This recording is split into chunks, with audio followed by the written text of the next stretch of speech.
Let's go! I was checking out the scouting report, and I don't see nothing but bums. You and your whole entire world know that I am the one. You and your squad ain't got nothing for me. Hey. Your organization is looking stressed. What? And now that you haters is running from me, I know that you see that I'm highly blessed. Here we go. Here we go. Here we go. Here we go. Yeah, we live with your boy Coach G. Yeah, we live with your boy Monty. You and your squad ain't got nothing for me. Your organization is looking stressed. And now that you haters. Episode 34. Bryant, don't you start. Let me do my house cleaning first. Welcome into another episode of The Rewind, brought to you by Global Sports Entertainment 3. Monty Moss, the captain of this ship tonight, who's going to be smacking Bryant for all the disrespect he's getting ready to come at me with. My co-host, Bryant Garvin. He doesn't need no introduction. You guys don't know. But if you don't know, if you didn't know, I'm going to tell you right now who he is. 4-time state champion, over 400 career wins in his co-head coaching career, coached both football and basketball. Chicago's finest, Temple alum. Temple is not looking so good so far this year, but, we'll see what happens. I ain't going to throw no shade at him on the platform. 2-2. We're back 2-2. 2-2. We're back, got a better record than the Dallas Cowboys. Can you believe that? Look at that. Look at that. But, Brian, man, good to see you, man. We got a good episode coming tonight with two good guests. Appreciate them coming on. How you doing, man? I know you're happy. Bears won. I know you're happy. That's right. And that shirt says it has a big M on there for Mets, and it means gone fishing. Mets gone fishing. You go back 10, 15 episodes before, and I said exactly what happened. Their ass went home early, yet again, and again, and again. Just like any other New York team, the Mets, you talk about the Knicks, and on and on. The only savior you have is the Yankees, and that's it. They suck too. That's all right. They go further than the Mets. Hey, look, Every year. Year after year after year after year.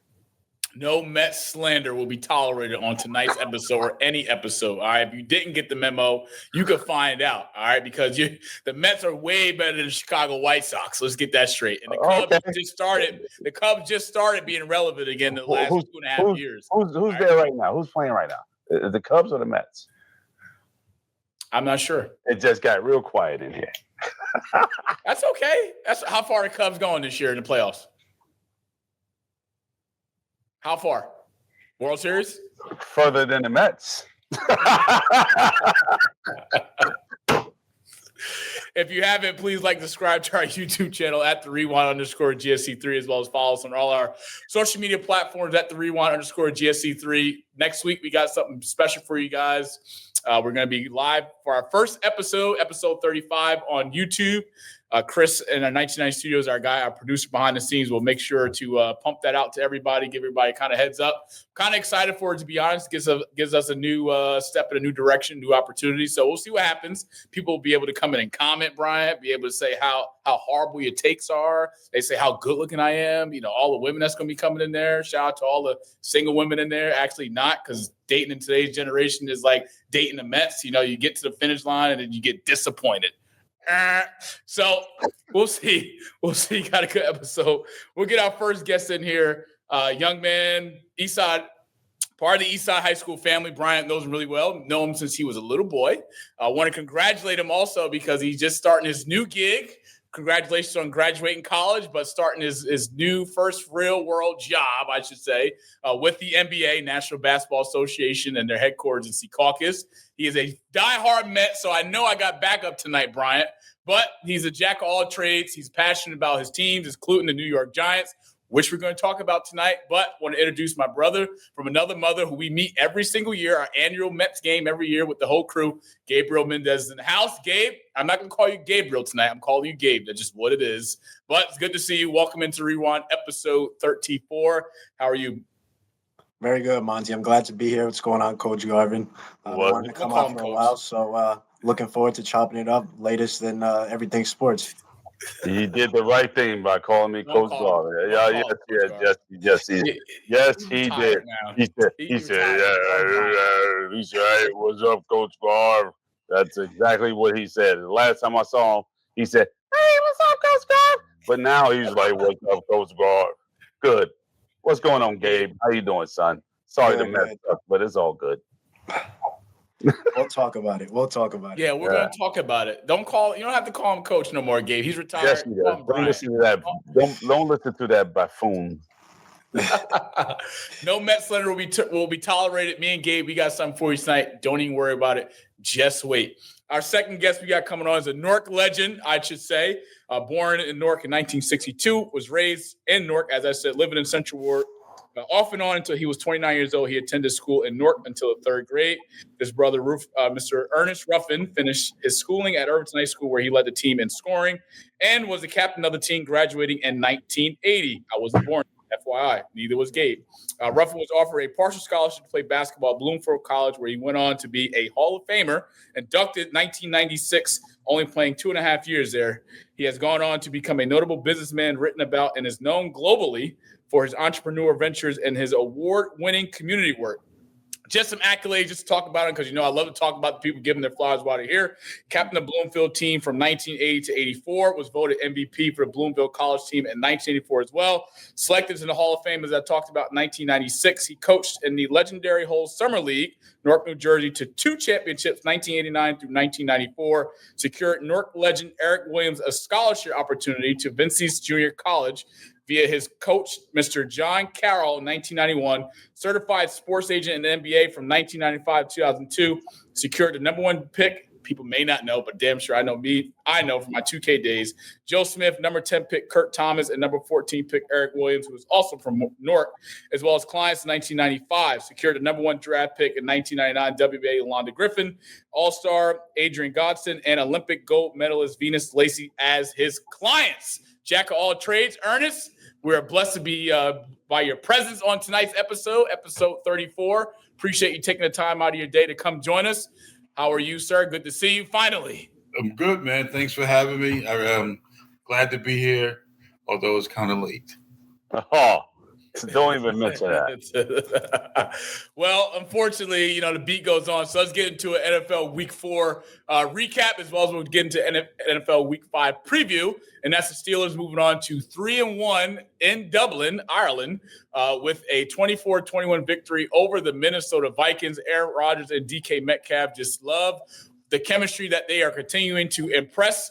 DK Metcalf finished the game with 5 receptions, 126 yards receiving, and he got in the end zone with a touchdown. Pittsburgh improves to 3-1 going into the bye week this week. Kenneth Gainwell and that offensive line showed with the running game, 99 yards rushing with 2 touchdowns. Man, Brian, I'll be honest with you. I'll come to you first before I go to everyone else. The AFC North is still open for grabs, but Steelers at 3-1. Bengals are struggling. Baltimore struggling at 1-3. And Cleveland hasn't been anything since they beat Green Bay last week. What's your take on Steelers being 3-1 and A-Rod and DK still looking out there, kicking ass, taking names? Well, I think in the AFC, things can kind of change here in the midway point. When teams start getting used to each other, all the injuries kind of play itself out and people start getting healthy and coming back. It's still anybody's game over there, but Buffalo is probably the strongest team that we've seen so far.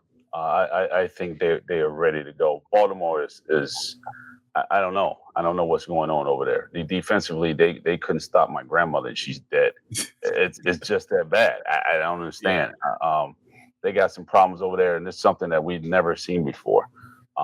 And they're giving up 24, 34, 44 points, like 42 points, and losing games 42-41. It just makes no sense at all. They need. I don't know if they changed. They have a different defensive coordinator from what they had in previous years, but they need a quick fix and in a hurry, because once you get to that mid-level season, and if you're sitting there at 1-9 or 1-8, you got some problems on your hand, and that's pretty much your season. Safe to say is I'm pretty confident the Ravens can turn it around, because I know you're talking about Baltimore, even though their defense does give up 40-plus points in each of the games this year so far in the NFL. But I am also – are you confident that the Steelers can win a division despite the slow starts from everybody else in the division? Steelers can pretty much do what the Steelers do. They always have winning seasons. So, can they win the division? It depends on if anybody's healthy or hurt. This season, we have so many injuries. It's bananas, and freak injuries off simple tackles and leg whip tackles. It's crazy. So whoever come out of this thing healthy and fresh and ready to go is pretty much who's going to win the division and win the AFC at the AFC side. Well, we got a Commanders fan in the house, and we have a Giants fan in the house. And now that we talk about the Commanders, they were on the road this past Sunday in Atlanta. No Jaden Daniels. He was out again for the second straight week, but they had Marcus Mariota, who showed us that he still can ball and put up numbers against the Las Vegas Raiders at home. But they fell to the Atlanta Falcons 34-27. Penix Jr. just did whatever he wanted to do, 313 yards passing, 20-26 at a high QBR, 2 touchdowns, did throw an interception. But Ernest, I know you're probably not happy that your Commanders are 2-2, losing at Atlanta, a game that I know I picked, Bryant picked as well for our week 4 picks, but give me your takeaway from the Commanders losing. But good news is, if you didn't know, Jaden Daniels is coming back this upcoming Sunday, so that is good news for Commanders fans. Give me a breakaway from losing at Atlanta 34-27. Dan Quinn is supposed to be a defensive coach, defensive specialist, great defensive coordinator. We can't stop a cold. Our defense is horrible. The secondary is terrible. They traded away some good frontline guys when they first got there. I'm not happy with the defense at all. So until we tighten up the defense, we got Lattimore. He can't play anybody. They pick on him. They go right at him now. So until we tighten up the defense, they will talk about being contenders. I don't think so. I think we're a pretender. Pretender. Well, Brian, if you didn't know, that horrible Commanders secondary is not as worse as Dallas, but you guys are getting close. There's two players that the Commanders allowed to be in over 100 yards receiving, and that was Drake Robinson with 8 receptions, 110, and Bijan Robinson, he was 4 for 106. Drake London did get the end zone, but outside of Deebo Samuel offensively, Ernest, you guys didn't have anybody else that's shown up. I mean, Deebo Samuel led the game in receiving yard for 72, and then outside of that, there's nobody over 50-yard receiving. Running game wasn't there either. We let my man go. The kid who got shot last year, I forget his name. Gabriel? Brian Robinson. Robinson. I don't know. I don't understand that move. This kid can run. I don't know. We're not heading in the right direction, in my opinion. Well, I'm going to tell you something about Dan Quinn, because I know Dan Quinn personally, right? And I've watched Dan Quinn over when he was in Atlanta, and I used to go there practices and all that other stuff. So if you notice Dan Quinn's offense and teams year in, year out, one year they're hot, the next year they're not, next year they're hot, the next year they're not. Last year Washington was hot. This year they're not. And it's just been his MO over the years, and I've known him for a while. So I haven't spoken to him in a minute because my partner that introduced me to him, he's at Florida right now. So, but with Dan, it's just the inconsistency with quarterbacks. When he had, who was the starting quarterback with Atlanta when he was coaching there? Ryan. Well, yeah, with Ryan. Ryan was hot, and then the next year he was not. And it's just the same MO just going past with Dan. So they need some fixing too. I don't know what the magic potion is to get them going. Some quarterbacks. Yeah. It's just they're not injury plagued, especially except for the quarterback position, but they just not playing hard enough. And I'm going to equate this to how the game has changed as well. You can't be extremely physical. You can't hit anybody anymore. You really hardly can cover anybody anymore. You got to two-hand touch them and kind of guide them down.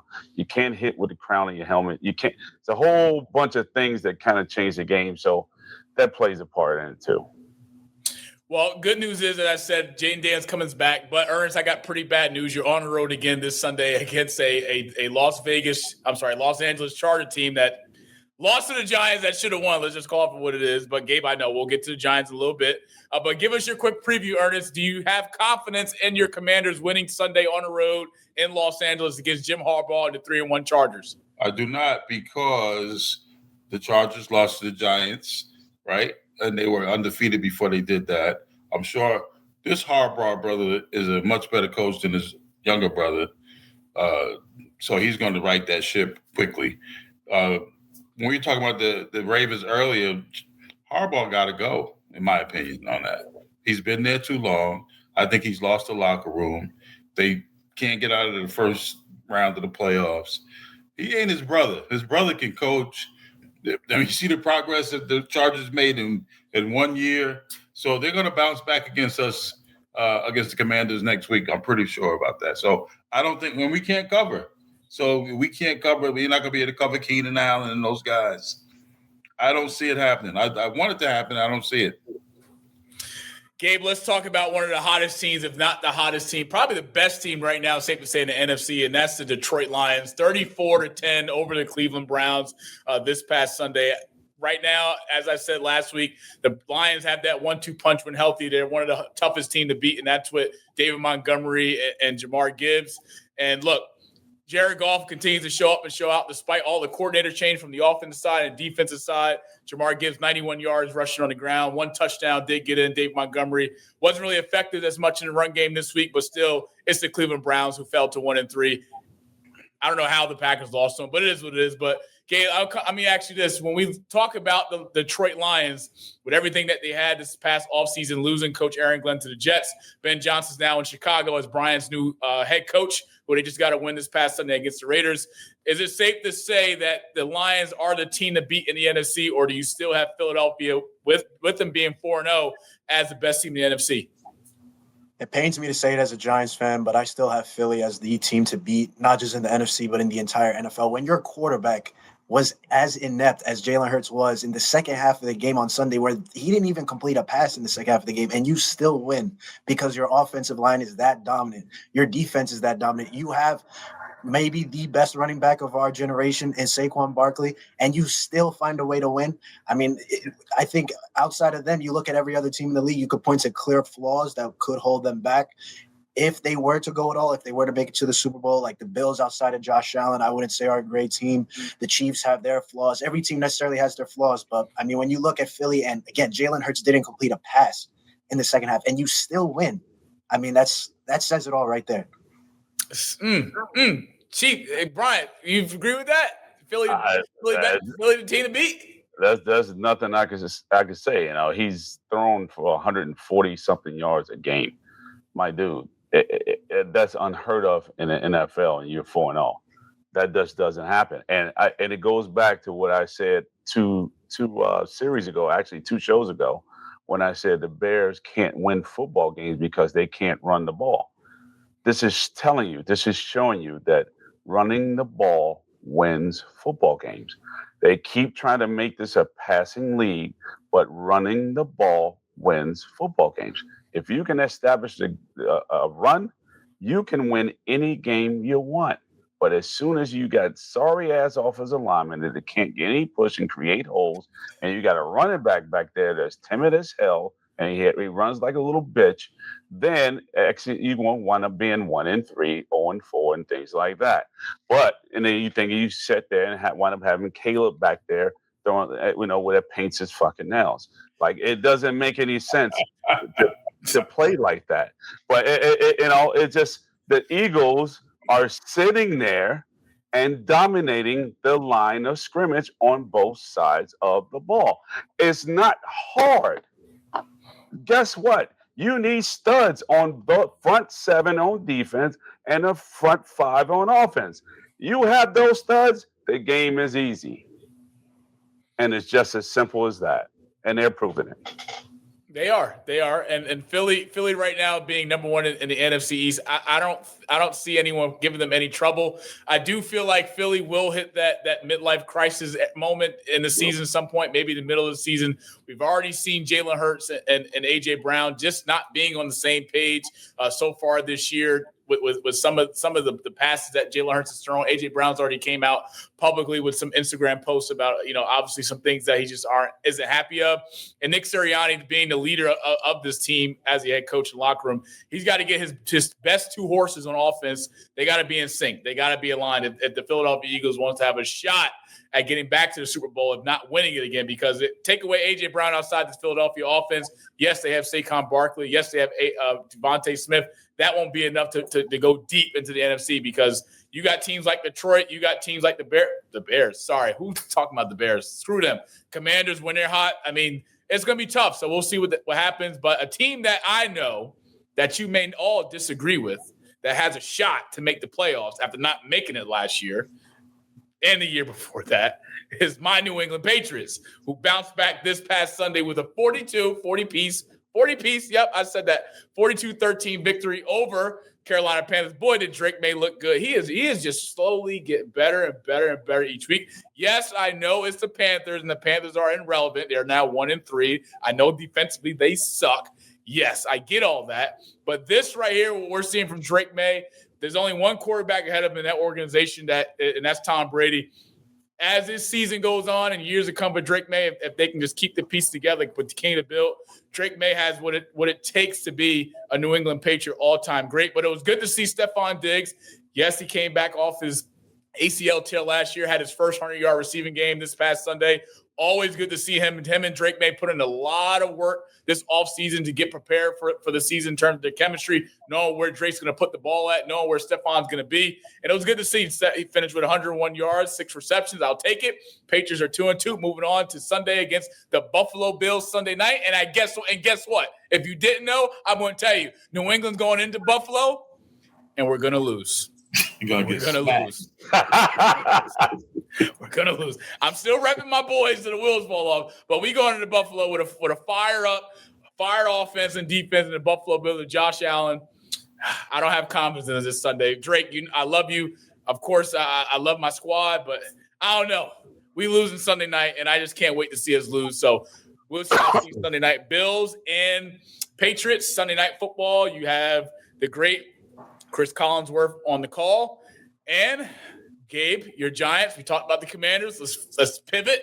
Power of the pivot. Let's get to your Giants with a win this past Sunday over the Chargers, snapping the Chargers' undefeated streak at 3-0. They are now 3-1. Jackson Dart 13-20, 111 yards passing. Rushing touchdown. He's got his first. It was his first career touchdown as a Giant. He did get his first career start as a Giant. Justin Herbert just couldn't take care of the football. We saw that the first 3 weeks under hot streak, 23-31, 203 yards passing, touchdown through 2 interceptions. Amari Hampton, regardless of the result, this guy's been rushing for over 100 yards the past few games. He's the best running back Jim Harbaugh has. And, of course, Quentin Johnson, who's Justin Herbert's number one receiver outside of Keenan Allen, 8 receptions, 98 yards and a touchdown. But we talk about Jackson Dart. I am also sorry for your loss, Gabe, and all of Giants fans' loss for the Malik Neighbors, the star receiver, going down with a torn ACL. That hurts for the Giants, and it's something about that damn stadium and the field that they have that all these injuries continue to happen year in and year out. You got all this money. I know Hoffa's buried underneath the damn stadium, but let's get some grass on the damn field to prevent injuries. But, Gabe, give me your takeaway from Jackson Dart's first start as a Giant, and how impressed are you going into week 2 with him being, well, week 5, I should say, but going into another week with Jackson being quarterback number 1? Usually, Monty, amongst most Giants fans, they're kind of optimistic. As soon as they get the slightest bit of reason to believe, they go insane. But I thought Jackson Dart played okay in his first start. You could see the difference that his legs brought. Brian Daboll has always wanted to run a very RPO-heavy offense. He likes his quarterbacks being able to run. And with Russell Wilson pretty much being a statue at this point in his career, that was really holding back Brian Daboll from calling the plays that he wanted to play. So you could see that element of Dart's legs affecting the offense. I thought that his pocket presence was a little shaky. I thought that our offensive line is outside of Andrew Thomas. Our left tackle is pretty bad. Our right tackle, Jermaine Illuminar, is okay, but the interior is god-awful. But they held up. All of them played pretty well. None of them gave up any sacks. But I thought Dart's pocket awareness at times was a bit shaky. And I do think that he underthrew a couple of balls. I know that he did finish the game with a 48.9 grade on PFF, so take that for what you will.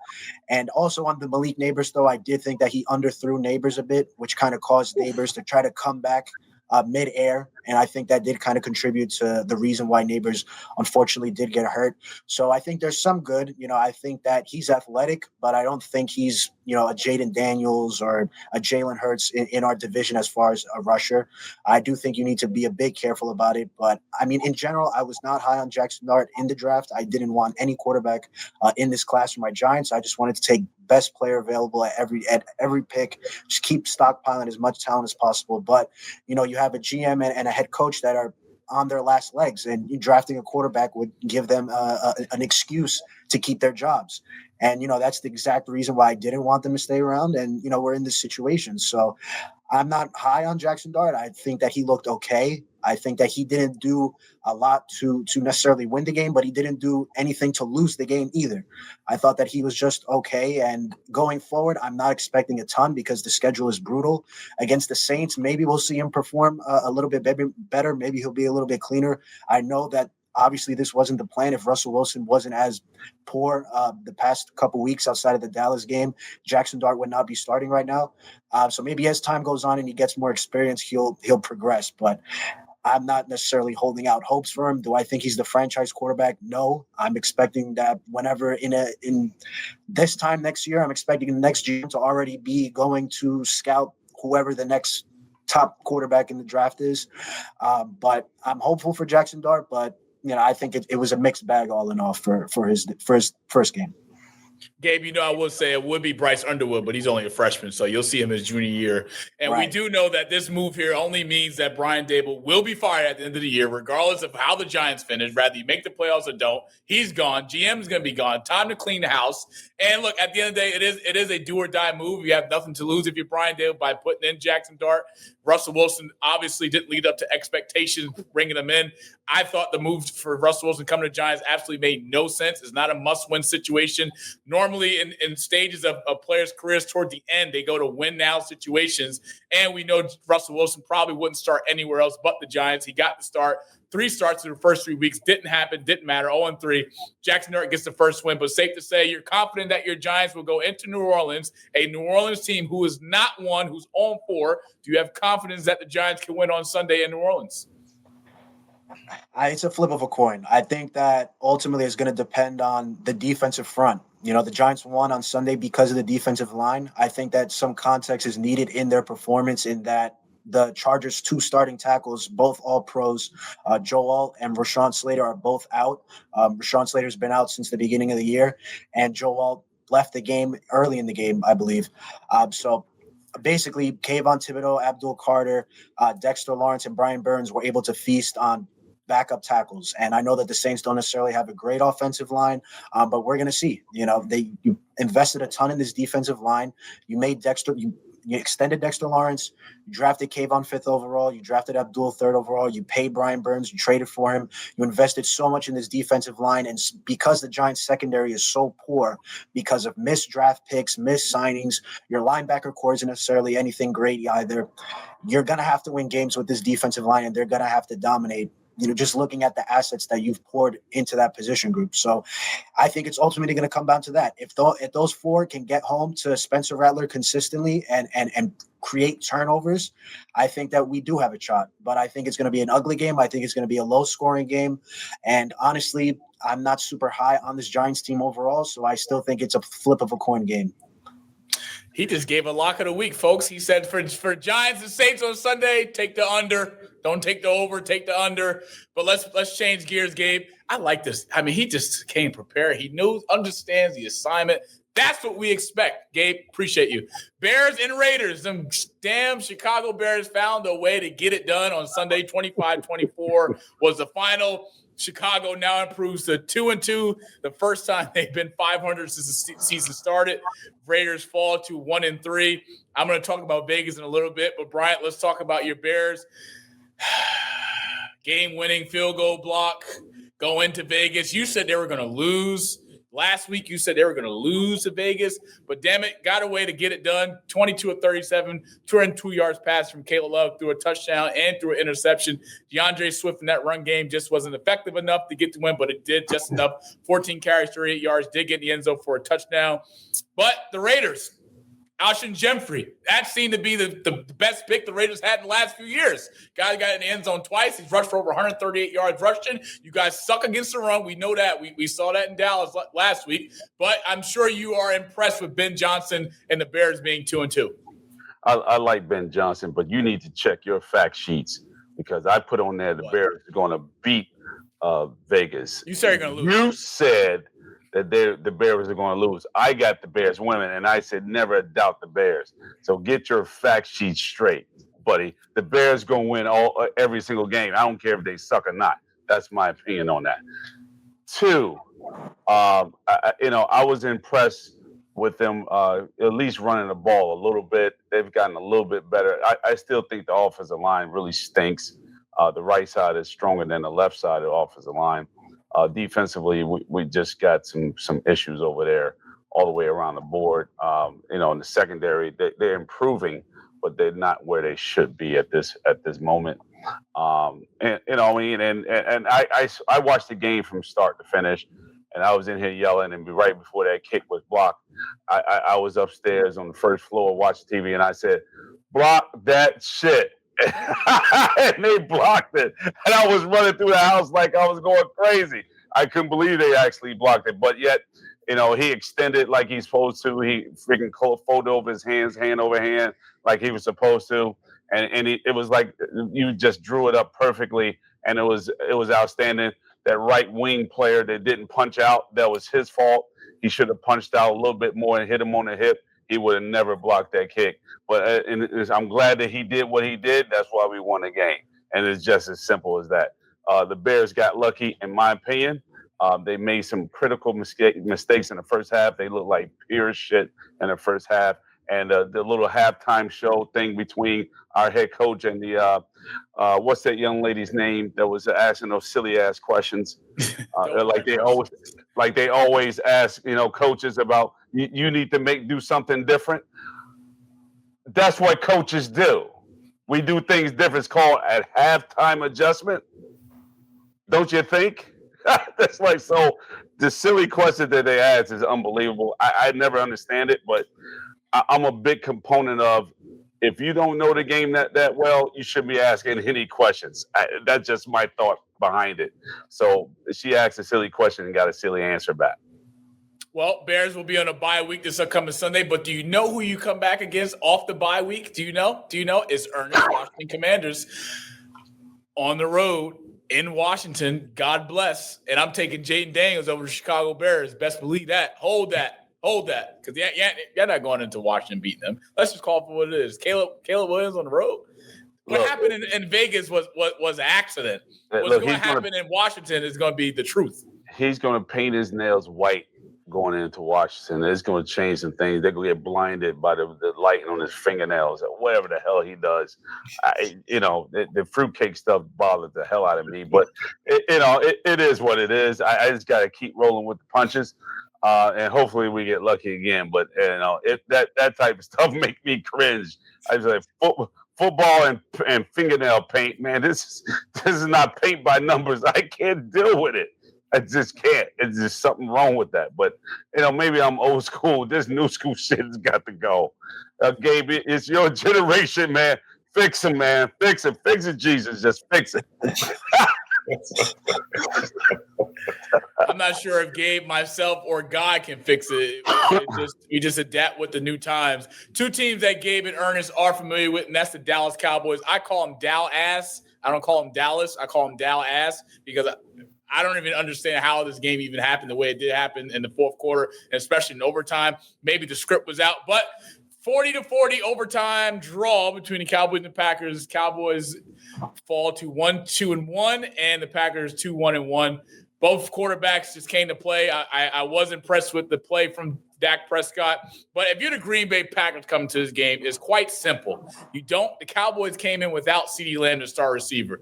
All you have to do is take away George Pickens and force somebody else on his sorry Dal-ass offense to beat me. Because outside of CeeDee Lamb, outside of George Pickens, Cowboys don't have nothing. Javonte Williams isn't consistent enough in the run game. Neither is Tebber. They got a kick returner guy being in the slot on offense. Offensively, the play calling from Schottenheimer, this was probably the best I've seen Dallas all season. But next week, the Cowboys are at the Jets, a game that they can desperately win or desperately lose. Green Bay Packers going with a bye, but if you're the Packers, I just don't understand how you allow this to happen, especially allowing the Cowboys to score 16 points alone in the second quarter. Offensively, Dallas doesn't have a spark. They don't have anything explosive or exciting to watch. But when you're in Jerry's world, you knew Jerry has something up his sleeve because you couldn't let Micah Parsons come back in his first game back in Dallas. No tribute. He did sack Prescott in the game. Couldn't allow Micah to come to town and the Packers to beat the Cowboys. No way. Jerry might have would have died in the suite. But we wound up with a 40-40 tie. Ernest, give me your takeaway from Cowboys and Packers. Were you surprised with the overtime draw? I was surprised at the draw. Dak's playing extremely well. He's moving the ball all around the field. Green Bay beat us pretty good a couple weeks ago. Defense looked like it was the best in the league, and Dak just shredded them. So, I was surprised by the tie. Kurt Thomas is one of my friends, and he's a big Dallas fan, and he FaceTime me every 3 minutes, every time they score. But, listen, Dak is playing A1 football, man. Pickens is playing great football, too. So I was surprised. I'm worried about the Cowboys. The Cowboys will sneak up on you, man. They got a pretty strong offense. If Dak keeps playing like this, and my defensive backs are not good, it could be a problem. Could be a problem indeed. The Packers' total defense gave up 436 yards to this Cowboys team. I just can't wrap my head around the game. I don't understand how this is possible when Dallas was 4-11 on third down. They just found a way to win in Jerry's world. But I forgot, magical things happen in Jerry's world. We've seen it both work for the Cowboys and work against the Cowboys. So we shall see. But is there any surprise for Dallas going into this Sunday at the Jets? Do you see Dallas bringing that same momentum offensively with the connection of Dak and Pickens against his Jets secondary? Because I know Sauce is more likely will be guarding Pickens. But do you see Dallas going into MetLife Stadium Sunday and walking away with a win? Because if they lose, Brian Ernest knows his best. You messed the 1-3-1. This ain't basketball we're talking about. This is football. So what do you think, Gabe? Give me your pick. I'll definitely take Dallas over the Jets right now. I think the Jets are just one of those teams. Bill Parcells used to say, "You are what your record says you are." The Jets are 0-4, and I know that they've had a couple close games, but it just seems like the Jets are one of those teams that just find ways to lose, and I think they're just inconsistent a bit on both sides of the ball. I think up front they're a bit weak. They can't stop the run. I think that the secondary has some holes in it. I know that Sauce is great, but they lost DJ Reed, which is a big loss, and they never had any great safety play to begin with. I know Jermaine Johnson is back, and they have some talent up front in the edge, but at the edge position, but they're not good against the run. And I think that Dak is just so good. I know that he doesn't have the playoff success, but when you just watch Dak play football, you just know that you're watching a damn good quarterback. So I think that Dak, the way that offense is rolling right now, I think that maybe the Jets will give them some trouble. But I think that with Dak's, veteran presence and his ability to or the way he's just been playing football in general this year, I think that they're not going to have any problems. And I think Justin Fields and the Jets may end up, doing more than what they've shown offensively, especially moving the ball in the pass game against this terrible Dallas defense. But at the end of the day, if you're asking me to pick between Justin Fields and Dak Prescott, I'm going to go with Dak Prescott every day, 24/7. Ernest, quick pick: Dallas or Jets Sunday? Who you got? Dallas. Dallas, Bryant. Yeah, I'm gonna go with the Jets. I'm gonna go to the Jets to sit there and to sneak one off, because you got to get angry at one point. And what better way to sit there and just wake people up, just to smack them around and surprise people. So I'm going to go with the Jets with one. It's got to be turned around somewhere in there. Why not start with them? Why not start with Dallas? And one of the things I did say previously about this Cowboys team is I said, although defensively that they have a lot of holes from the secondary to the middle linebacker core, defensive backs outside of Diggs, they are trash. But what I did say is that Dak Prescott and this offense is going to have to score minimum 28 points or more to have a shot at winning. They scored 40 with a tie. How much will they score on this upcoming Sunday against the Jets? To be determined. But if you're Dak Prescott, you're having so far a MVP-type season so far offensively, despite not having CeeDee Lamb against the Packers. But this is the momentum that you need to have if you're Dallas, if you're going to make a run or have a shot at winning the NFC East or have a shot at getting into the wild card. So they should take care of business on Sunday at MetLife. Will they? I'm not sure. I mean, the Chicago Bears, they've shown that anything's possible against Dallas because Dallas was a favorite going into that game. Dallas right now is the favorite going into Sunday at MetLife. But I'm going to go with whoever wins. It'd be nice to see Dallas go to lose, be 1-3-1, because that would be hilarious to talk about. But give me the Dallas Cowboys Sunday, just because the Jets are my division, the AFC East. I need the best chance to win at a wild card because Buffalo is a team to beat. We shall see on Sunday. and we will pivot. Baltimore Ravens, Bryant. Last week we talked about Baltimore and that defense having to clean some things up, being 1-2 going into Kansas City, but understanding that Kansas City was due for a breakout game offensively, having early injuries in the season and suspensions. Xavier Worthy, the guy I talked about all the time, is Pat Mahomes' number one go-to guy outside of Travis Kelce, and damn it, he showed up when it mattered. 5 receptions, 83 yards. His offense looked the best it's looked this game against Baltimore than it's looked all year. And you're reading the play calling, it was amazing. Defensively, you just gave Lamar Jackson hell. He threw an interception. The run game wasn't there, despite Zay Flowers showing up as he always does. But Kansas City improves to 2-2. Gabe, Bryant, Ernest, and the Ravens. If Ravens fans out there, we probably should put in a state of emergency for the team right now, because I'll be honest, I didn't expect the Ravens to start out 1-3. They were one of my favorite teams that coming in to get back to the AFC Championship game. I know they brought back 99.8% of their roster, but this defense is probably the worst, if not the worst, that I've seen in the last, maybe let's just say 10 years. And Baltimore's had some great defense over the last 10 years. But Bryant, Chiefs 2-2, safe to say, is Baltimore in trouble right now, or do you see them getting over the hump and turning this thing around? Well, it's either they're going to do one or the other. It's like defensively, if you don't stop the run, if you can't contain the pass, then you're going to put more pressure on the offense when you wind up putting the ball in the offensive hands time after time, because you can't stop them on defense. Then you're going to open up more opportunities for fumbles, turnovers, interceptions, etc. So that's what's happening. You're putting the ball in running back's hand, and he's fumbling the ball twice already. You're throwing interceptions. It's just too many opportunities for too many mistakes.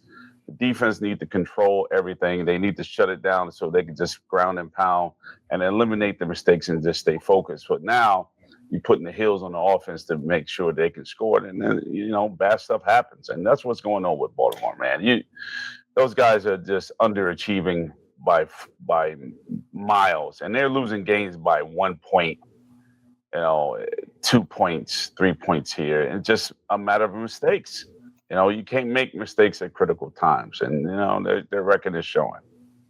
Yeah, hopefully this loss to Kansas City, giving up another 30-point game against the opposing offense. Hopefully this wakes them up. Let's get a quick pick. Baltimore is home against Houston. Both teams are sitting at 1-3. C.J. Stroud finally, and the Texans got their first win this past Sunday against Cam Ward and the Tennessee Titans. I do respect Cam Ward and his honesty in his post-game press conference. He just said, to be honest, we are ass, and the Titans are ass. So, quick pick, Baltimore Texans. I'm going with Baltimore at home. Hopefully, somehow, some way, the football gods can pump some life. Maybe they need Ray Lewis to come out of retirement on defense. I know in today's era of football, he probably can still go get after the quarterback and get you a few tackles. But I'm taking Baltimore at home over the Texans. Gabriel, Ernest, who you guys got?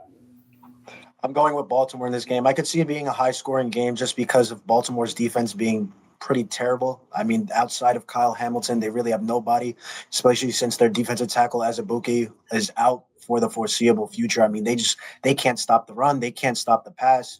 There's no talent anywhere on that team. I mean, Roquan Smith is getting to that age where linebackers start to decline. So I think that Baltimore's defense is going to hold them back from winning a Super Bowl at least this season, if not for the next couple seasons, because I mean it's horrible.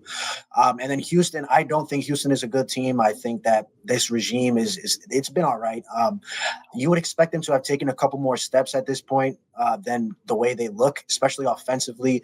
And when you take a quarterback like C.J. Stroud, and he looked as impressive as he did his rookie season, and you don't add to not just weapons but to the offensive line. I mean, he's just getting sacked, hit like nonstop every single week. But again, both these defenses are terrible. But ultimately, again, when I went with my previous pick, if I had to go between C.J. Stroud or Lamar Jackson, I'm going to go with Lamar Jackson at the end of the day. Well, Gabriel, there's no Lamar Jackson. Lamar Jackson's out for 2 weeks. Right. So they're done. Cooper Rush is going to be the starting quarterback Sunday. Even then, give me C.J. Stroud. Yes. C.J. Give me – look. Oh, my God. It's over.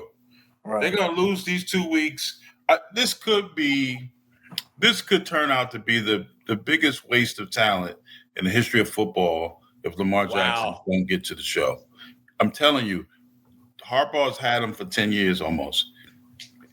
They got to make a change. They have to make a head coaching change. And they need a young, innovative coach. Because Harbaugh's not his brother. This guy's out 2 weeks, Lamar Jackson. Baltimore's going to lose both of those games. This season's over for them, in my opinion. They better get some draft picks and get some. They're done. 1-5. If you go 1-5, you know you're done in the NFL. Oh, 100%. 100%.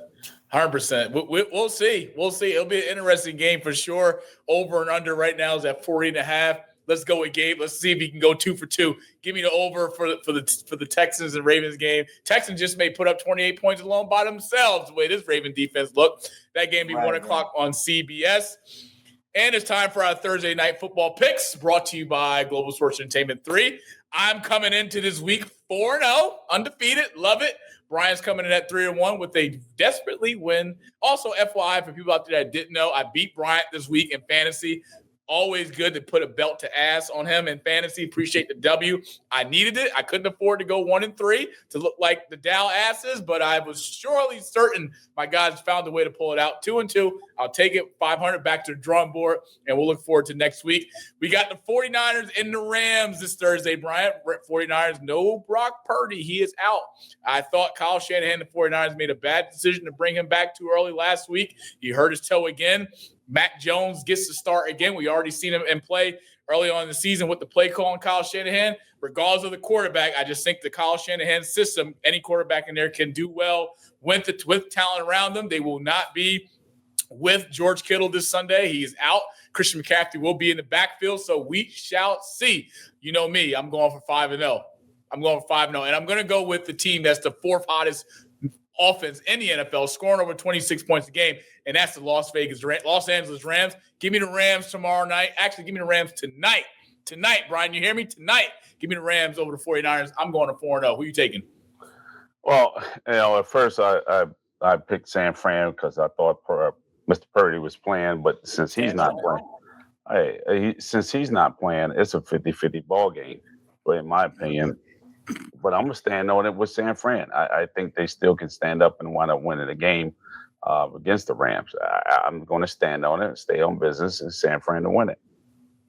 All right, locks of the week. Last week we were 3 out of 4. I'm sorry, America. It was aligned perfectly. It just didn't work out as planned. Last week I told everyone for the game to take Seattle with the spread. They covered. Brian said that Seattle win by a field goal. They did. Did you have the access to the script for the season? Because I need it for FanDuel. You want to pass it over? You got it? Seattle with the spread. That hit last week. I told everyone to take Sam Darnold, throw a touchdown. That hit last week. I told everyone to take solo under points for the Cardinals under 28. They finished with 20. That hit. But damn it, we missed one, and that was Mr. Walker not getting the end zone anytime touchdown score. They were in the red zone. They gave him the ball, and then they took him out. They took him out on third down. I said, what are you doing? Run the football. Give us the anytime touchdown score. But this week, the locks for Thursday night football between the Rams and the 49ers. Let me see. Give me Matthew Stafford over 200 yards passing. This 49 defense isn't as great at all as is. Outside of what they've shown already so far, their defense is not anything surprising or anything talented. Take Matthew Stafford over 200 yards. Give me Matthew Stafford to throw not 1, but 2 touchdowns against the 49ers. I like that. And give me anytime touchdown scorer. I'm going to go with Kyron Williams. Give me Kyron Williams anytime touchdown scorer. 49ers side, give me Mac Jones to throw an interception. He's due for one. He's going to get that. Give me Christian McCaffrey over 50 yards rushing. He's due for that as well. Offensively, outside of that, I don't see nothing else. Over, under, just for shits and giggles, I don't know. Give me 46.5. Alternate that down to 42. Give me the over at 42 with the alternate spread. Spread's at 8.5. They're giving San Fran 8.5. I'm going to say give me the Rams with the 3. Alternate down at the 3. That's your Thursday night football locks. Trying to get people the money, man. Just give you the money. But remember, any parlay that hit, I've been hot the last few weeks. 10% of that commission from that FanDuel bet. So let me know. We'll make it happen. Yeah, I disagree with my picks. Y'all cool with it? Anytime touchdown score, we good? Locks. Stafford, 200 yards, touchdown. Caffrey over 50 yards, rushing. Mac Jones throw an interception. Y'all like that. I know y'all love that. That's just what we do in Rewind. We just keep pushing. So, Bryant, WNBA playoffs, my favorite. We are finally here. We're down to 2, the Phoenix Mercury and the Las Vegas Aces, although I'm not an Aces fan. I'm a Jackie Young fan, but damn it, I am rooting for the Aces. And this, I've been rooting for them since the start of the season. If you didn't know, they had the hottest win streak in the WNBA the second half of the year with a 14-game win streak.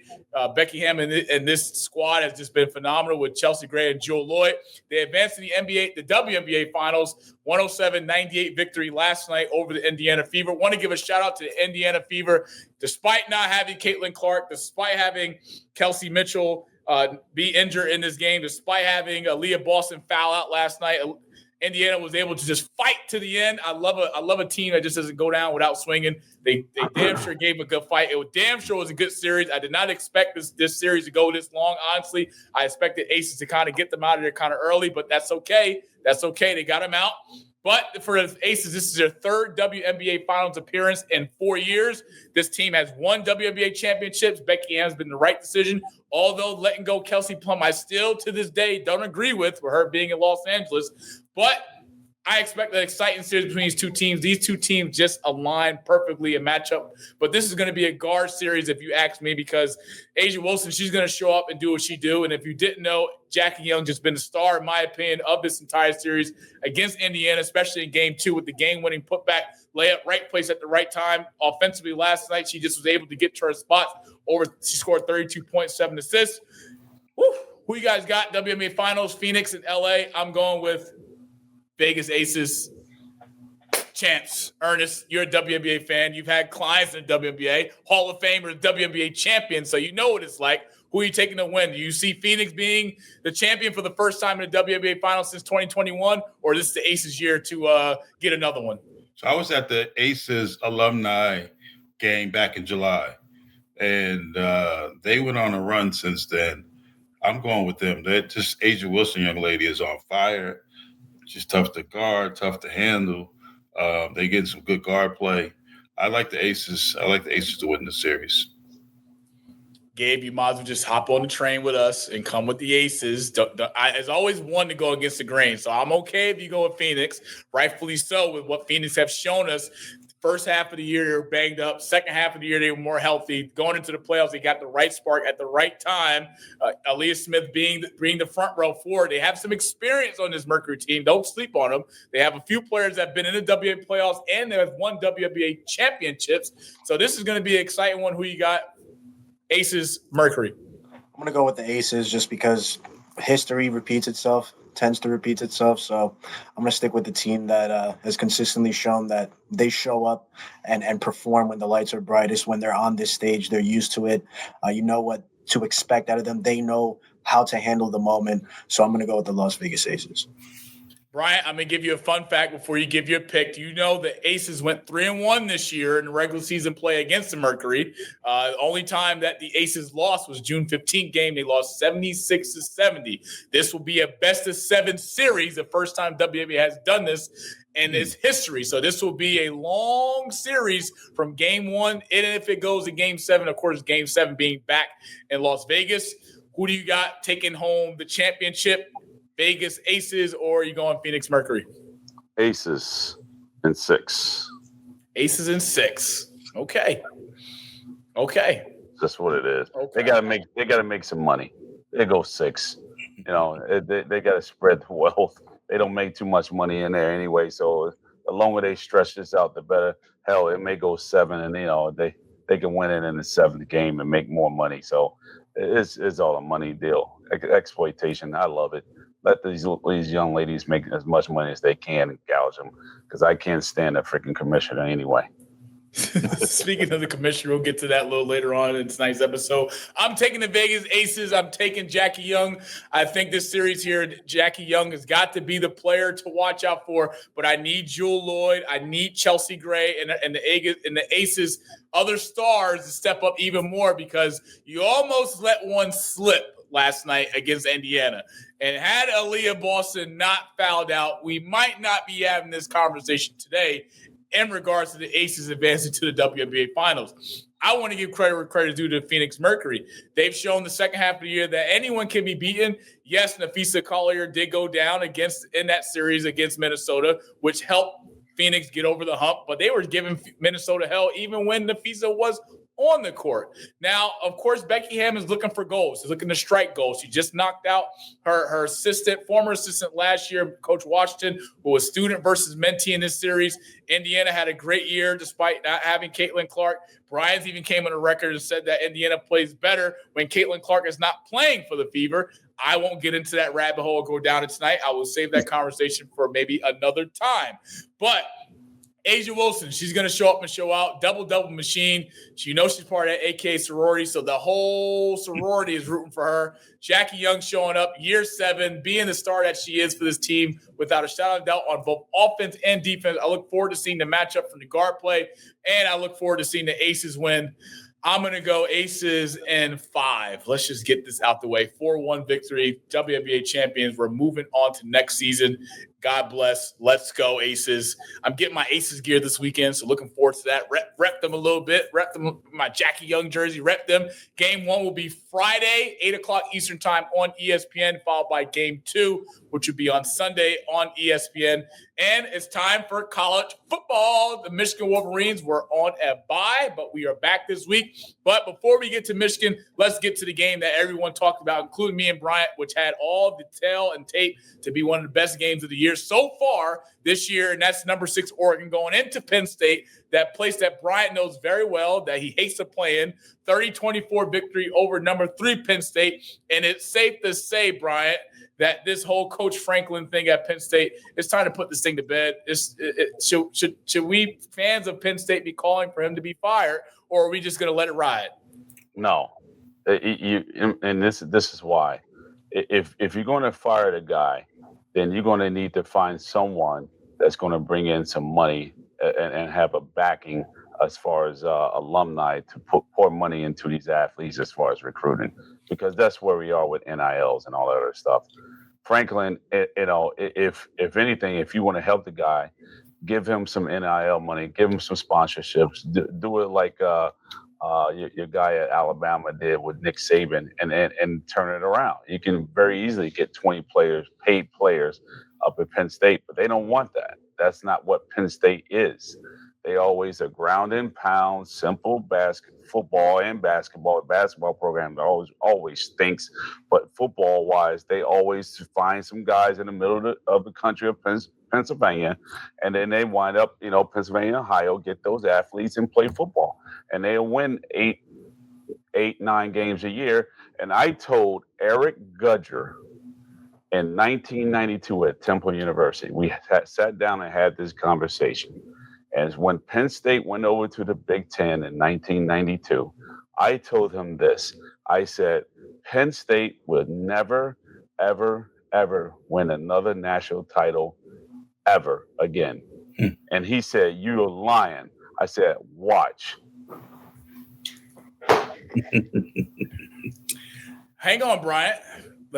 We talk about James Franklin. He's had first off, he came into Penn State with a lot of baggage and mess to clean up coming into what he had to take over for. He is a great recruiter. I give him that. He gets the talent. I think his coaching philosophy sucks. I think his in-game adjustments sucks. He's 1-15 against top 5 opponents. He's 4-21 against top 10 opponents. 15-30 against top 25. And better yet, we talk about the Big Ten. The biggest teams in the Big Ten are who? Ohio State and Michigan. Yes, you can make the argument for Nebraska. Yes, you can make the argument for Illinois. Yes, you can make the argument.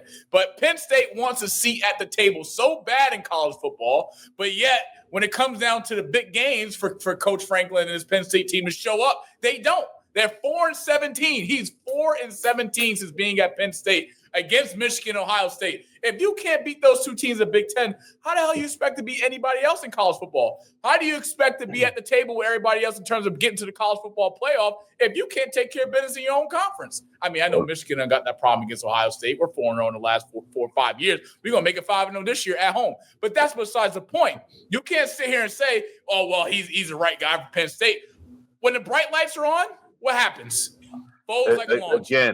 Again, Michigan, they pay players. Again, Okay. Ohio State pays the whole damn team. Penn State does not do that. They just don't, and they won't. They don't have those dogs like the other ones do. They won't be able to compete. Yeah, they can't. They can't compete with those guys. So it is what it is. The Big Ten is a funny, fickle league. You have no idea. Indiana, they just started to pay some players, and that's why you see that their changes happen overnight. They're starting to pay some. So now we're in a different climate. It's not like it used to be. And if you go back and you look at Penn State's record, their record sucks for over the past 50 years against top caliber teams. They haven't won a natty since 1986. Football was completely different since 1986 to today. So if you go back, their record sucks against the Big Ten. Their record sucks against the SEC for over the past 50 years. So now you want to kick a guy out that brought this football team from the dead. It shouldn't even be. They shouldn't be in the top 25 for the next 5 decades from that Jerry Sandusky bullshit. So now, at the end of the day, you want to fire the guy that made you number 3, and now he's 7, and now he got you opportunity still in the playoffs. I know he can't win it. He doesn't have the players on both sides. So what? What do? They bring in what's his name, Farrakhan's son, to go in there and be the recruiter coordinator partner with Penn State. So get some of the kids from Newark to filter right on to Penn State. That's not going to work because those type of dogs are not the dogs at Ohio State and Michigan. You got to get those $2 million dogs, those $4 million dogs, those $10 million dogs. You're not going to get them at Penn State because Penn State don't do that. All I'm saying is there needs to be a conversation had between the front office and admin team of Penn State to Coach James Franklin and say, look, we're tired of finishing 3rd place in the conference. I don't give a shit about any other team in the conference but Michigan and Ohio State. If you can't beat those 2 teams, yes, he's got them back to relevancy. But if he can't get them over the hump, how much more are you willing to put up with it in today's world of college football? I watched this. When Nick Saban resigned and the coach from Washington that was great at Washington took Alabama. How did that work? It's still in progress. Yeah, but how long is it going to be in progress? They get money. They get money. They get money. They get a lot of money, but not much as Nick Saban. Right? Nick Saban owns like 30 car lots. They got money coming in at like 40 going north. He doesn't own 40 car lots. He get a little bit of NIL, but not as much as Saban did. But look, Franklin gets nothing. They recruiting off name. And they get NIL that's produced from the Big Ten. As a Penn State, if I were a Penn State fan, finishing in 3rd is not acceptable. Well, guess what? Being 4-17 against Michigan, Ohio State is not acceptable. They're not going 14-30 against top 25 opponents is not acceptable. They're not going to beat Michigan. They're not going to beat Ohio State. They never will. Okay, and eventually he's going to be out of a job because and then you'll get somebody else in there to do the same thing and never win. It's a rat wheel. It's just a revolving door. You're going to keep doing the same thing until you come out of your damn pocket and start paying these kids. We'll see. The end. We'll see. Hey, look, all I know is Penn State's going to be that new record of 4-17 is going to be 4-19 after this year's over because he's losing to Michigan and he's losing to Ohio State, and Penn State won't be anything once they get to the college football playoff. They're going to lose. I don't expect them to do anything much more. Being ranked number 3 was a blessing in disguise, but Oregon came in with Dan Lanning and said, look, we're shutting this down. We all this hype, the crowd wasn't even a factor. I mean, Oregon's got the horses. Penn State don't have the horses to beat a top caliber team. I told you this last week. I sat there and said that they got too much speed. But at the end of the day, I said they win by 14 because of the speed. They should have won the game by 17. They took the shit to overtime because they started. You know what happened? Oregon did like this in the 4th quarter. They was up 14 points and they did like this defensively. And they went to sleep. Gabe. And then they woke up and said, oh, shit, we got to win this game in overtime. And they stepped up and started playing again, and they won it, by interception. Okay, great. But at the end of the day, let that be a playoff game. Penn State would get their ass blown the hell out. They need the money. It's just like everybody expecting Temple to be this all-star football team with no money. I mean, like, are you kidding me? So now you got players leaving in the middle of the goddamn season. Like, what the hell's going on? You got two players, starters, say, nah, I don't want to play no more. I'm going to use this as a redshirt year. I'm out. Gabe, you're with me. Coach Franklin needs to have a sit down. Because this is unacceptable. Ernest agrees it's not to be a sit down because losing against top caliber teams should not be acceptable. I don't give a shit if you're Billy Napier at Florida, Kirby Smart at Georgia, Coach Moore at Michigan. That stuff just can't happen. But Penn State, again, they want to give all the recognition. They want to see at the table with the big dogs. But when it's time to play the big dogs, they don't show up. They fold like lawn chairs, and they're a mediocre third place, fourth place team in the Big Ten. But I guess that's okay if you're Coach Franklin in Penn State. It's okay to be in the middle of the pack. I'm going to say it again. I said it in 1992. I'm going to say it in 2025. Penn State will never win another national title ever. As long as they're in the Big Ten? As long as they're in the Big Ten, they will never, ever, ever, ever, ever win it again. Ever. They can't. All right, let's talk about a coach who can't win at all and who is suspect even from the door, and that's LSU and Brian Kelly losing on the road to Ole Miss. Shout out to Lane Kiffin and his Ole Miss squad. I picked Ole Miss coming into this game to win. I said it last week. Let's take Ole Miss. I don't trust Brian Kelly in any big-time game at all, rather it's prime time, rather it's 1 o'clock, or rather it's 2 o'clock in the morning. I don't trust Brian Kelly whatsoever. 24-19 was your final. Shout out to Lane Kiffin and the Ole Miss team. Even LSU being ranked number 4, that was a blessing. But now they're back to reality in the SEC. Now we got them right back where they normally belong. And I'm not surprised that LSU lost because LSU came in as a favorite. Everybody's watching that game Saturday night. It's a primetime game. We want to see what Lane Kiffin's going to do offensively. He's got the money, he's got the NIL horses, and he's got the players, and he showed up for it. 24-19 was your final. Alabama over number 5, Georgia, 24-21. Damn it, Kirby Smart. I picked Georgia to win, but I should have known that Kirby Smart and Alabama, they don't mix, at least when Saban's out on the sidelines. Kirby Smart struggles against Alabama, and they struggled again, giving up 41 points to the Crimson Tide, who was a much desperate, needed win for the Crimson Tide and the SEC. They're moving on next week. And games look out for us are coming Saturday. As I touched on, Michigan is back in action at home at the Big House, 12 o'clock Eastern time against who? Wisconsin. I expect Michigan to come out and win. I guess everyone else here agrees, including Bryant, that we will take care of business Saturday against Wisconsin at home. Bryce Underwood will have a better game than what he has had. But the run game with Justin Hayes, he's rushed for over 100 yards each game for Michigan. He's got the end zone every time for Michigan. I don't see Wisconsin defense stopping us. Michigan with the win, moving on in the Big Ten. Vanderbilt versus Bama, Bryant. I like this game, Ernest and Gabe, because it's another SEC matchup. Vanderbilt, surprisingly, is 5-0. A lot of people didn't have Vanderbilt to be 5-0. I know I did it to come out in the year, but they have a really good matchup against Bama. Do you see Bama going 2 games in a row, beating Vanderbilt and snapping their undefeated streak, or does Vanderbilt improve to 6-0? Vanderbilt is going to improve 6-0.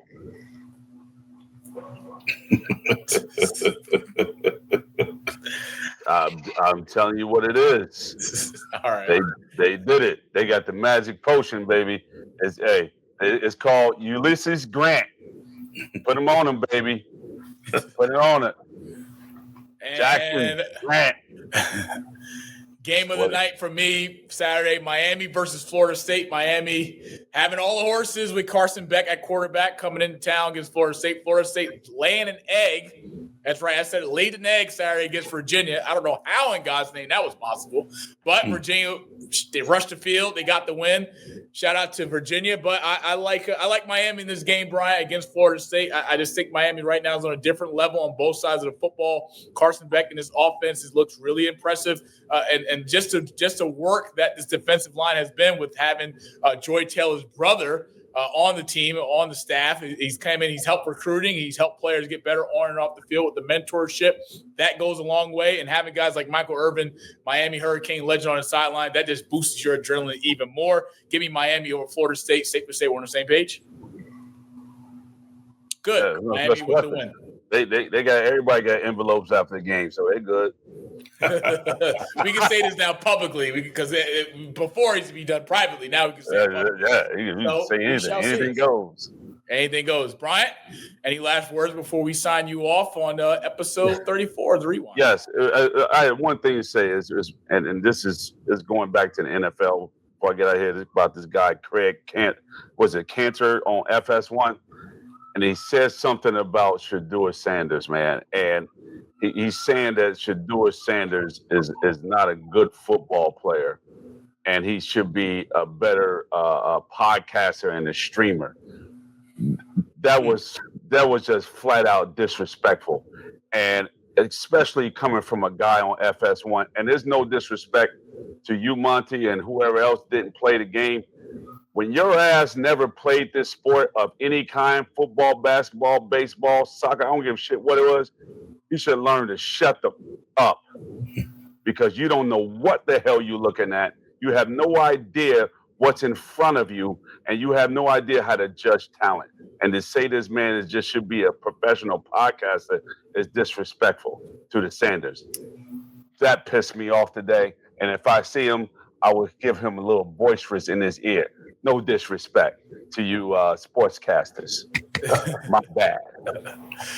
Before Brian goes, we want to give a happy heavenly birthday to our guy Poach, celebrating another year of his passing. Eastside alum, Eastside legend, of course, part of the 2002 state championship team who came back to be a part of the basketball program long after he was done playing. He was a part of the 2019 state championship team as well, with helping on all phases, both in the locker room, film room, practice, of course, on the sidelines of the games. But I would be remiss if I didn't take October 1st to be a day where we kind of celebrate and highlight him. Happy heavenly birthday, Poach. I love you. I miss you. Wish you were here. And, of course, wish you had the opportunity to be on the Rewind with us so you can see me smack Brian up, as you said I always used to do. But, Bryant, appreciate you. I will see you next week, sir, on episode 35 of the Rewind.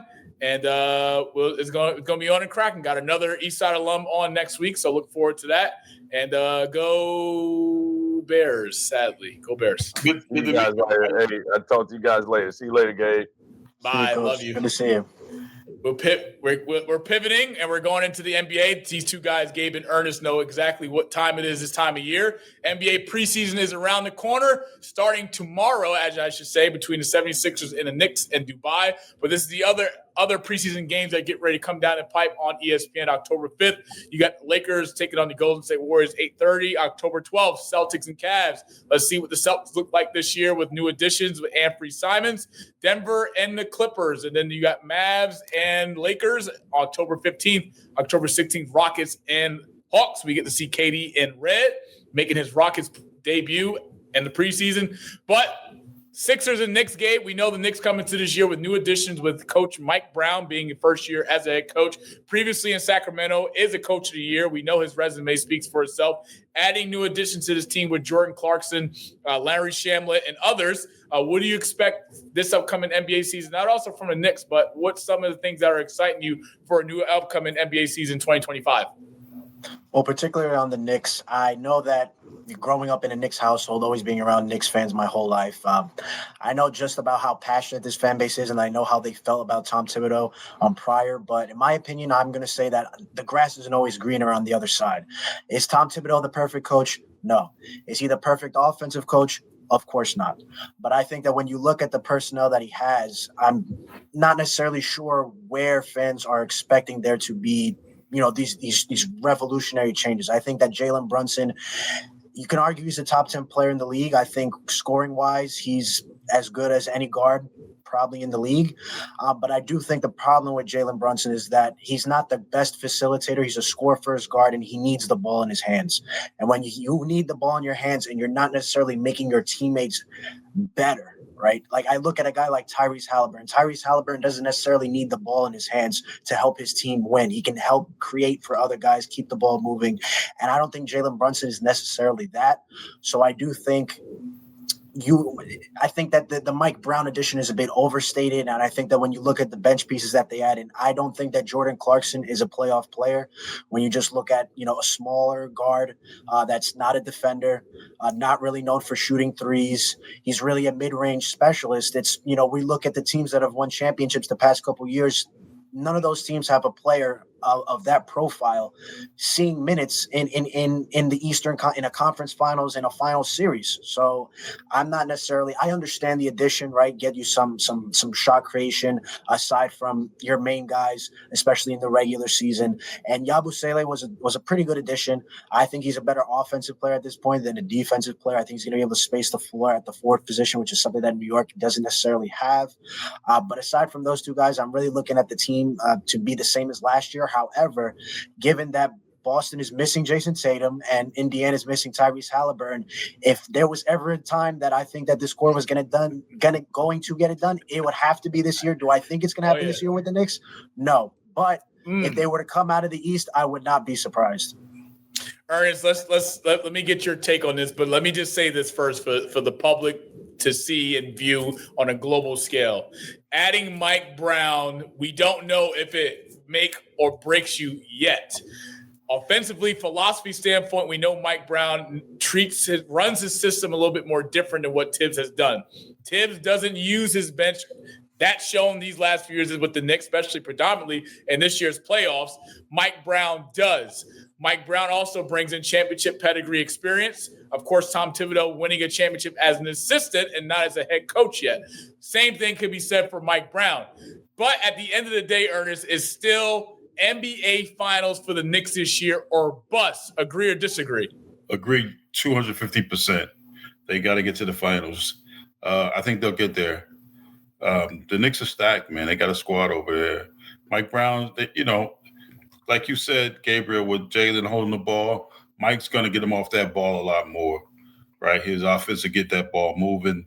And Jalen's still going to be Jalen. He's going to get his buckets, but he doesn't have to pound it for 17 seconds of the 24-second shot clock, right? So Agreed. So he'll get that ball moving, and Cat will get some more touches probably down there and out at the three. They loaded, man. They should have got there last year. Tibbs is a really good defensive coordinator.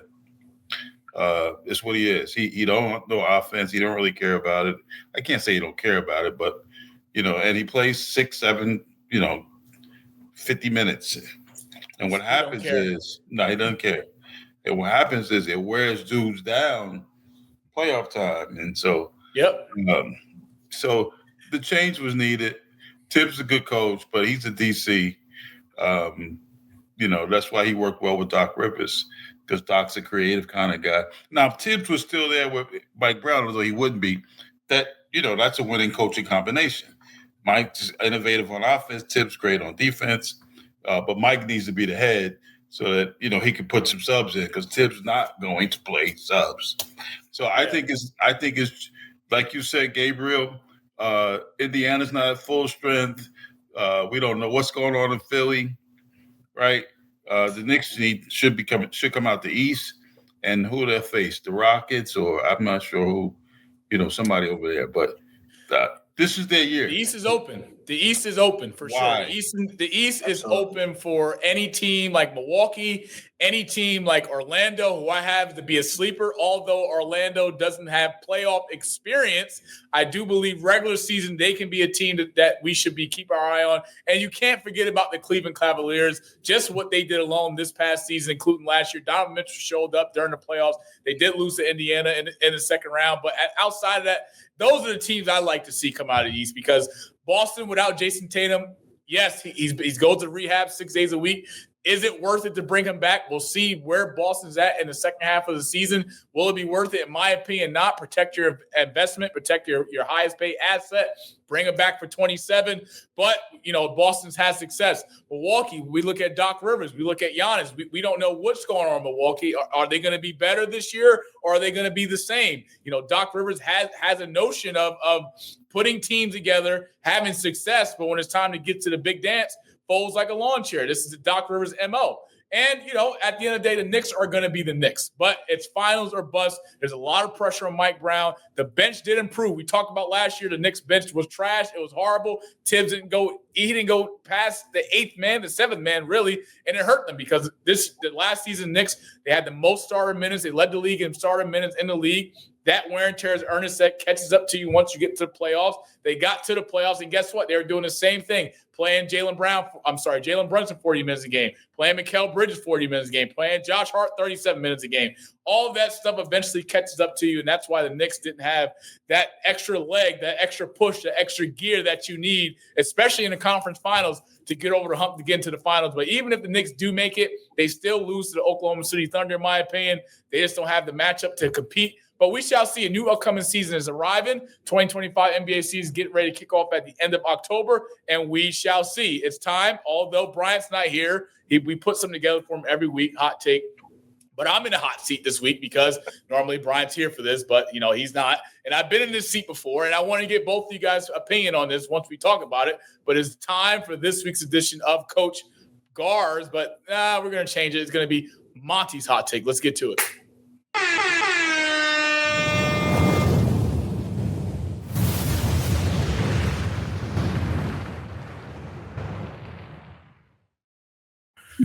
On this week's edition of Monty's Hot Take, the hell with Coach Garv, we're talking about the WNBA star Napheesa Collier and her comments in her exit interview targeting her statement with WNBA commissioner. We do know Napheesa Collier, if you didn't know, is the owner or co-owner of the Unrivaled League, which is going to be getting ready to kick off this next year. And we know the Unrivaled League has been successful in its first year launch with all the amazing guys that they have in terms of investors, from the CEO of Body Armor, from Steph Curry to Tom Brady. The list goes on and on.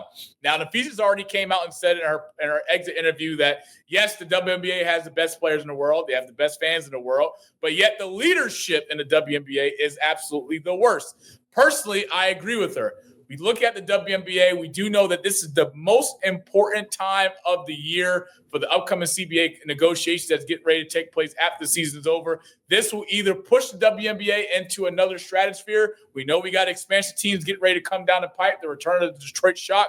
Philadelphia's getting ready to come out with an expansion team. And right now, you need a person in leadership that's going to be able to have these negotiations to put the WNBA in the best place possible, and that's for the future. We do know that the viewerships went up this year, the ticket sales that went up this year, the jersey sales that went up this year. It's a success for the WNBA this year as a whole. But we talk about the product itself. I think the WNBA commissioner, she is just, I can't say what I really want to say, but there needs to be a leadership change. I don't think Kathy is the right person for the position, because you have to be able to know that anything that you say privately to a star player and you don't hold up your end of the bargain, 9 times out of 10, it's going to come back and bite you in the ass. I'm going to say ass on this one. And just for her saying alone that, Caitlin Clark should be grateful with for what the WNBA has done for her. Hold up. Timeout. Caitlin Clark, the WNBA should be grateful for Caitlin Clark. Caitlin Clark was already a star in college at Iowa. Caitlin Clark already was making NCAA appearances in that national championships as a college star when they played against Angel Reese and LSU. The WNBA has benefited entirely from a financial standpoint, from a viewership standpoint, having someone like Caitlin Clark. I'm not taking anything away from Napheesa Collier. I'm not taking anything away from Asia Wilson, all the stars in WNBA, but the league has improved.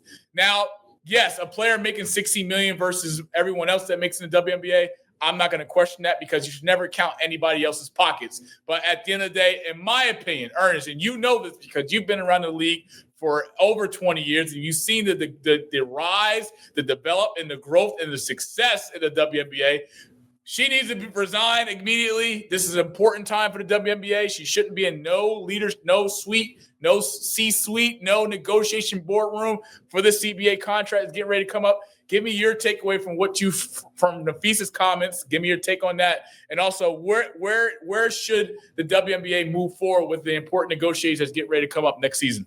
Napheesa's absolutely correct with her comments about the leadership. They don't understand it. They don't understand marketing. They never understood marketing. In my opinion, these are women, females. I mean, so sexy sells in our country, right? And so they never got it. They're starting to get it, but it's more the players doing it with their runway outfits and that's more the players. So she needs to get out the way. The WNBA needs to. The teams are going for $500 million now, $400 million. So somebody's making some money. So you got to share. You got to share the wealth with the players, right? You have to respect your star players like Caitlin. Caitlin Clark. How could you say she should be happy to be playing today? She could play anywhere. The big three, overseas. I mean, and just make a bunch of money and be a star. I mean, so this jump just put a big kickstart to the league. Her coming into the league like that. Her and Angel Reese with that nice little rivalry. So, yeah, you have to understand. Nobody understood the essence of Michael Jordan like David Stern. He leveraged it. He marketed him. He used it to the utmost advantage of the league. He had him everywhere. He played him everywhere. The unfortunate thing about Caitlin, she's always hurt. But you never make a statement like, you would never hear Stern say, Michael Jordan is just lucky to be in the NBA. He knew Mike was the league. Caitlin is a big part of this league right now. So you got to make that work. And so she got to go. She don't understand, obviously. No. And you can't have, one of the things before I give it to Gabe is you can't have new expansion teams get ready to come down a pipe and the money that they're already requiring for these new teams to come into the league. And with the leadership that's currently in place with Kathy, is like, how do I trust that this is going to be an investment that's going to pay off long term when I have a commissioner having private conversations with a player in regards to things of like having a player should be grateful to be in a league? Gabe, what's your take on Napheesa's comments? Do you stand with her, and where does the WNBA move forward with this in terms of the other star players? We've seen Asia come out, we've seen Angel Reese come out, standing with Napheesa and all the players in the league. Give me your take. Well, because I'm now officially affiliated with the NBA and all their properties, I'm not necessarily going to tear into the WNBA or anything that they have going on. But I will say this, it's a rather young league, as you mentioned before. They're bringing in expansion teams, and I think with this upcoming CBA, as you mentioned before, they're just gonna have to figure out things as they move along. And I will say that I don't think the WNBA, I think we can all agree, or pretty much everyone can agree, that they've never really had as big of a star within the media as a Caitlin Clark, as an Angel Reese, and with this new crop of women's basketball players that are coming into the WNBA. So I think that, with trial and error, I think that the WNBA will grow. I know that there's a lot of money is being poured into the WNBA to try to make it a financial success. And again, as I said before, I know that more teams are coming, and I know that it's a constant thing that is being worked on to make it as profitable and as to continue to grow women's basketball as a whole. So I think that they will eventually get it sorted out. But as you mentioned before, I think this next CBA coming up is going to be really big, and I could see a lockout potentially happening because I understand who wouldn't want to understand, who doesn't understand where these women players are coming from, and, at that point, we'll just have to see as time goes on. But again, I think the WNBA is, again, a rather young league, only not even 20 years. It's 25 years, man. 25, still very young, and I think that, again, it's trial and error, bringing in these new stars and learning how to navigate with them. I think that that's a task in and of itself. Yeah, and you got to share the wealth. I mean, if I'm paying $500 million for a team, somebody's making money, Gabriel. Right. So you can't pay them $60,000, $70,000. Right. No.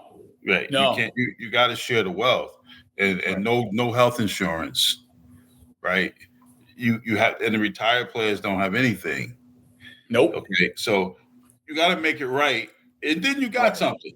And again, they sexied it up, and I don't want to sound sexist, but they're females. And I used to say this to my players back in the day. You know, they used to wear the big baggy shorts, and I said, listen, y'all need to wear different, you know, tighter shorts, and you know, because you gotta make little girls want to play, right, or want to be like you. So you still gotta be cute and sexy, because that's what girls are. I'm sorry, Gabriel, I don't make the rules, right? That's what they are, and so now they're doing that. You're on fire. If they lock out, that's not good, because they're going this way right now. They got to figure this out. And so I don't know if she's the person to figure it out. Hell no. Right. So Adam's going to have to step in and somebody and get the right lady in there. But Adam's going to have to step in and figure this out. The momentum is, you don't want to screw with it. Absolutely. 25 years. Yep. Yeah. Absolutely. And at this particular point in the year, we haven't even got to game 1 of the WNBA finals, and we already got controversy coming out. But I can tell from Napheesa's press conference the frustration. She bleeds the WNBA. She bleeds wanting to put players in position to win. I mean, she's a co-founder of the Unrivaled League. The Unrivaled League in itself, financially, on a marketing standpoint, they've already beat the WNBA, and players have spoken out and said that their experiences in the Unrivaled League has been far none better than what they've experienced in the WNBA. And look, at the end of the day, it goes like this. Kathy Engelbart, I'm sorry, it's time for you to go. Gotta go. You're welcome. We get it. You're the commissioner, but the job you have done once you got the seat to where we are now, I can't really say a track record and say, like, hey, I think this is the right person for the job for the future. And the WNBA is coming up against a really crucial time that is going to either make or break the future of this league. And there's no need to let this thing go down the drain because we got one bad rotten apple. So we'll see what happens. As I said, game 1 will be Friday. We look forward to seeing the Aces in the Mercury play. We'll get back to this talk some point after the season's over. Let's just focus on the 2 best teams in the WNBA. Get it on for a chance at a WNBA championship on Friday. We shall see. It's time for this week's edition of Rewind the Week. I'm pissed off because Brian's not here, but that's okay. I got Gabe in the passenger seat. I got Ernest in the back. We're going to make it do what it do and get it done anyway. Let's get to it.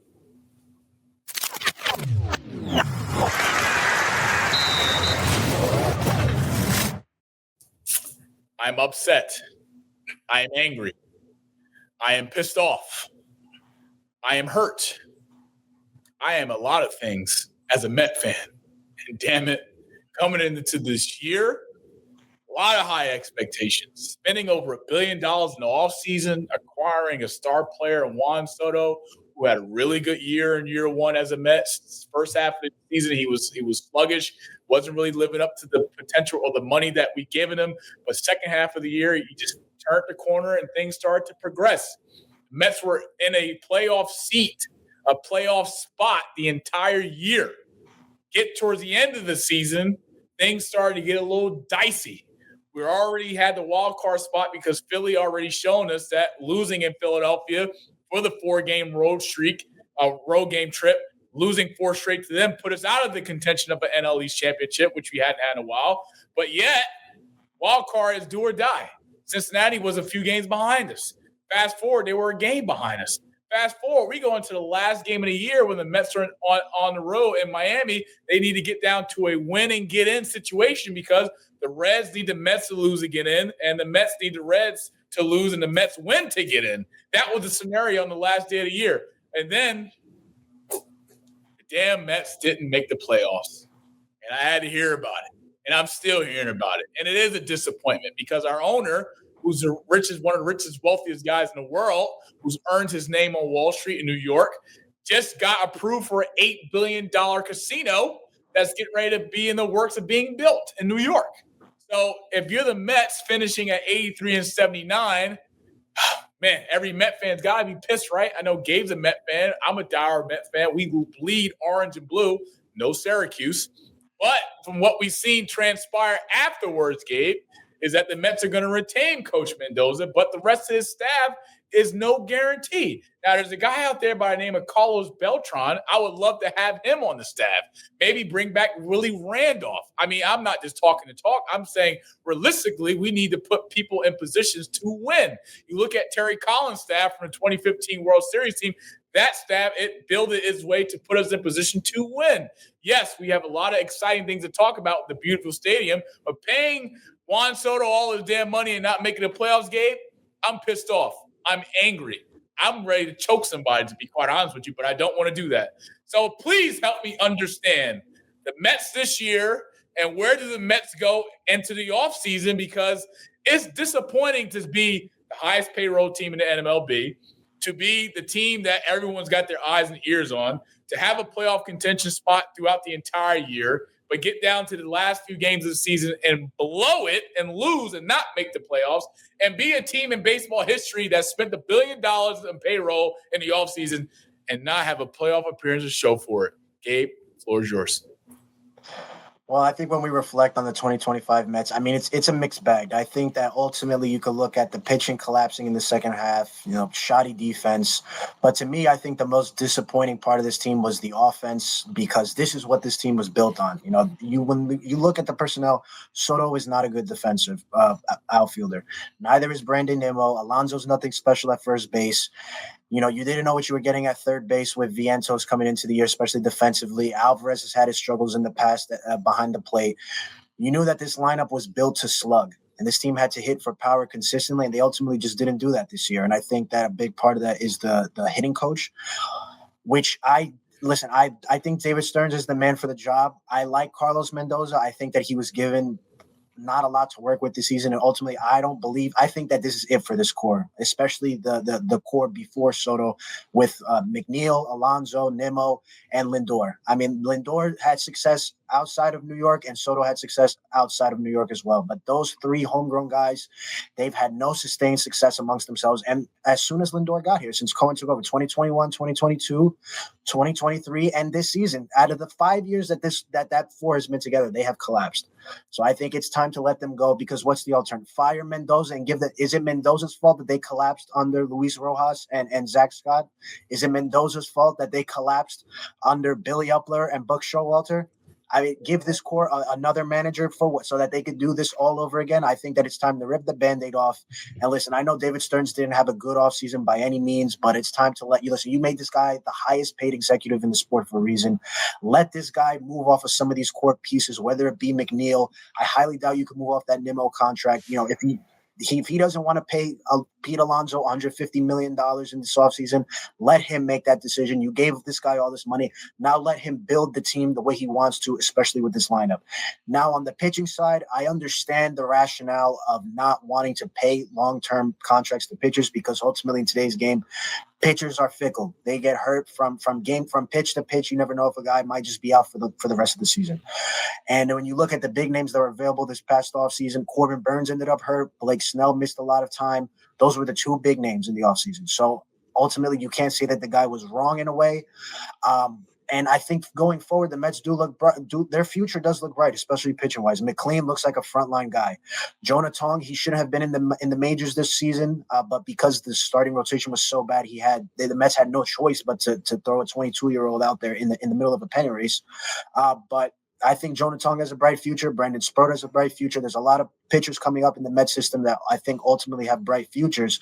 But ultimately, you have to give those guys time to grow. And I think that's what David Stern's challenge was, being able to stay competitive while having these pitchers develop over time. So I think that that's something that we're going to have to see. I think that the future of this team will be bright. And I think keeping Mendoza is the right decision.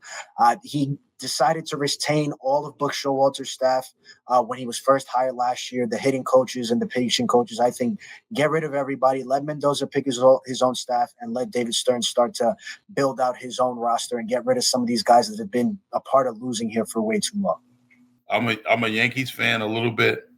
I don't know the lineups. I have no idea, but I know the Mets spent a lot of money in the offseason. I live in Harlem. So, I hear about them all the time, but they were doing well early and then they fell off. Yankees are in the playoffs now, but they're going to fall off too, like they usually do. but I don't follow it, so I can't really talk about it that much.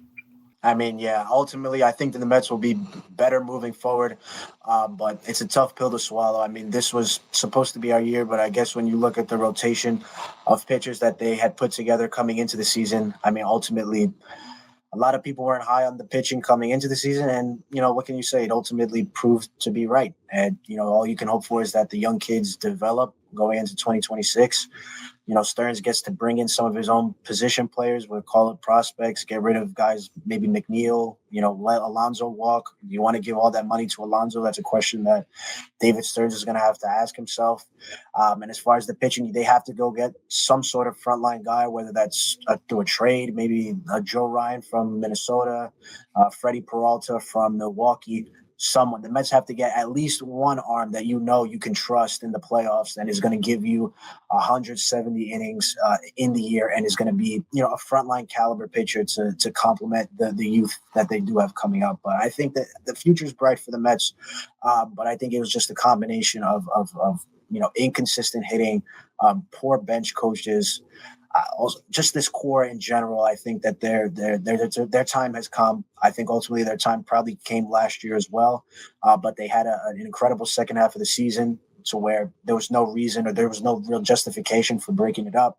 But again, the 5 years that the main four have been together, they've collapsed outside of last season, where they were the worst team in baseball for half the season and then got hot and made the NLCS. So what do you think about shortening the season, Gabriel?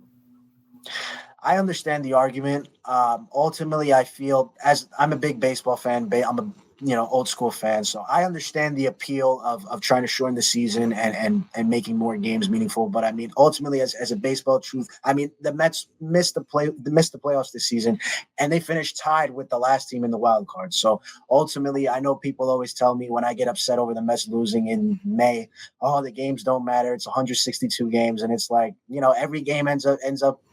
Everything adds up in the end. All the chickens come home to roost at the end of the day. So I understand the argument. Viewership standpoint, because right now it's football season, right? Right. And football's king in our country.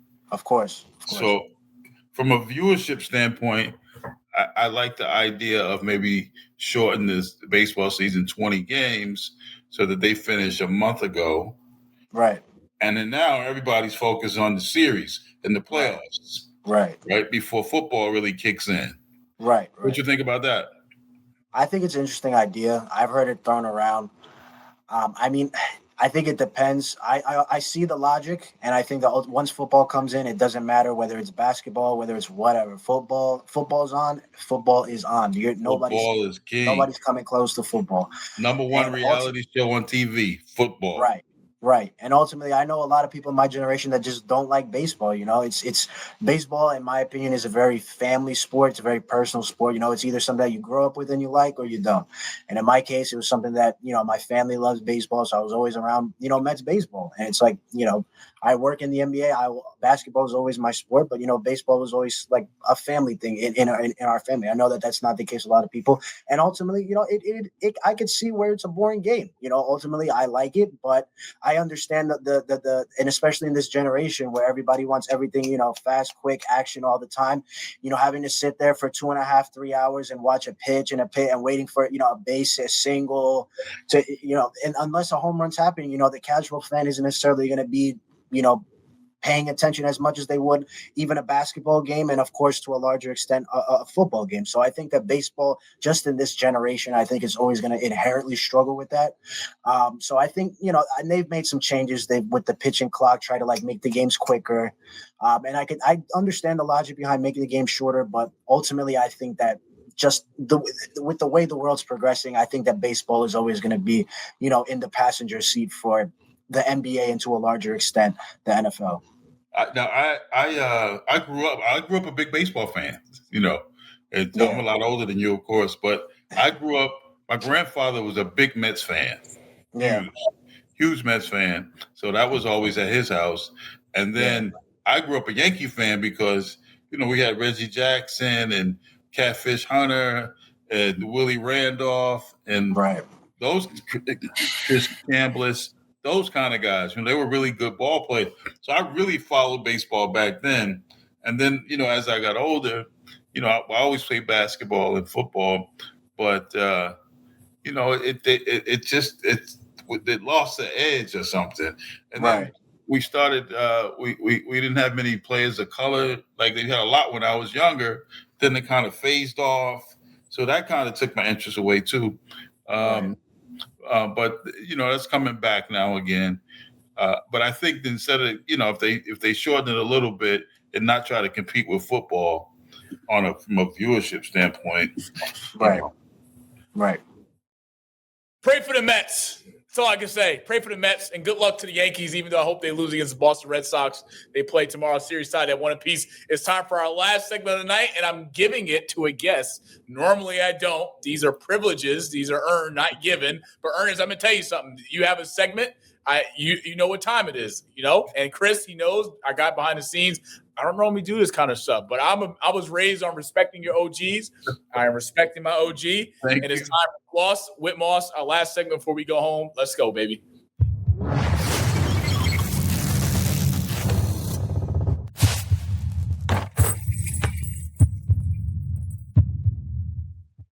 If you didn't know, Ernest Ruffin is a man of many things, jack of all trades. He's coming out with something that's getting ready to debut this fall, and that is the Yes National Business Plan Challenge. He has 4 upcoming events that he will inform us on, including an HBCU Classic between the University of Fort Lauderdale and the Virginia Lynchburg, November 15th, 1 o'clock p.m., and the Virgin Islands. Ernest, give us a little bit of a backstory of where we are with the Yes National Business Plan, and what are some of the things you're excited for as get ready to come within the next month?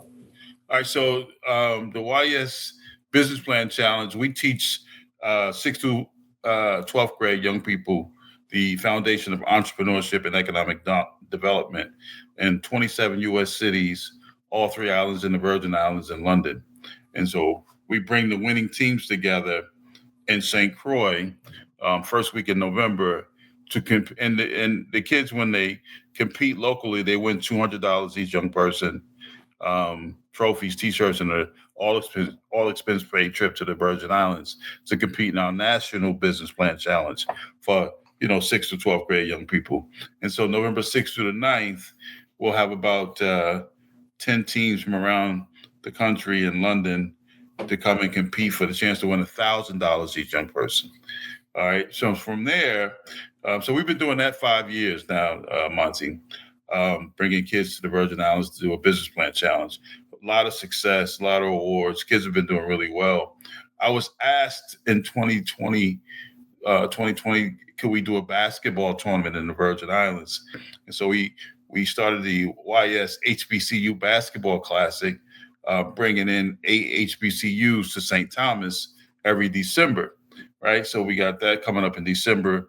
Off the top of my head, we have, I think, Wilberforce University, Virginia Union, Clinton College, St. Thomas University of Florida, University of Fort Lauderdale, Fort Valley State University out of Georgia, and Southern University of New Orleans.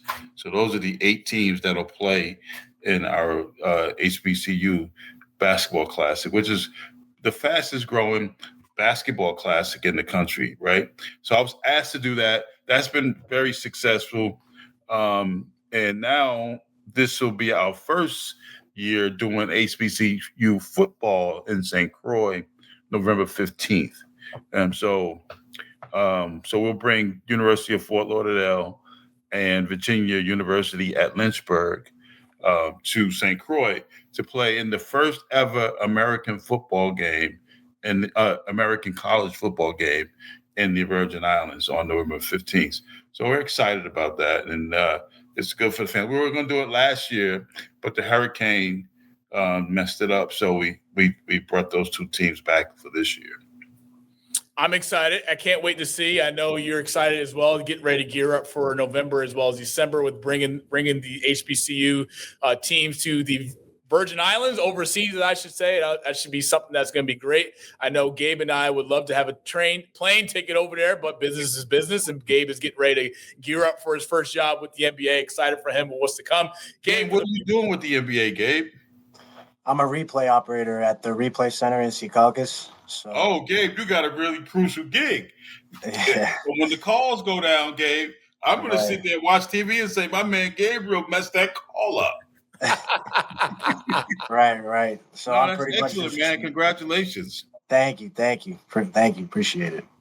I look forward to it, Gabe. You're going to kick ass and take names down there. I know when the Lakers play and JJ's going to that challenge board to review that play, to challenge that play. I already know you're going to be on your P's and Q's. I'm excited for you for his first upcoming year working in the NBA. So we shall see. For the people out there watching, Gabe, give the people where they can find you on social media, where can they support you, et cetera, et cetera, et cetera.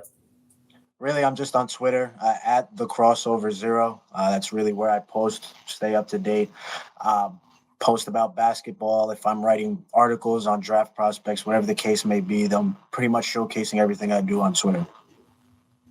Love it. Ernest, I know you are new to the Instagram world in a sense. You're not as much Instagram savvy compared to what you are on Facebook. But for the people, give them where they can find you on social media, where can they support you, and what's getting ready to come down the pipe in your world.